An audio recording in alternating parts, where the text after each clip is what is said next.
Developing a COVID-19 vaccine could be one step closer to becoming a reality. And there's a way Cincinnati residents can help. WCPO 9 News reporter Raven Richard tells us about a clinical trial coming to the Queen City.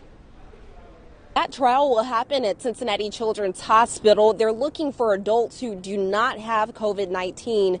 They're hoping to also get a good representation of the minority population. What we're looking at is a way to try to prevent the infection. Dr. Robert Frank is the lead doctor at the trial. The vaccines are sponsored by Pfizer, and Frank says the process takes about 18 months to complete, since there is an urgent need. If everything went super perfect, I mean, maybe the end of this year, but I think the more likely scenario would be trying to hope for something by next spring. A piece of information. The vaccine can't give you COVID-19 because it's not the whole virus. It's just going to try to make your body make antibodies against the part of the virus that we think is critical for the virus to be able to cause an infection. Frank says aside from finding a COVID-19 vaccine, there's another challenge. One of the things that we're actually very interested in is to try to have minority populations participate in the trials. He says the black population in the U.S. is 14%, yet black people represent 33%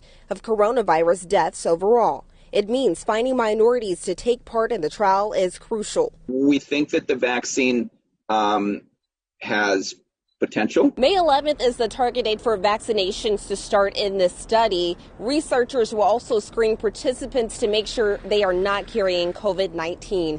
Contact Children's for more information. In Cincinnati, Raven Richard, WCPO 9 News.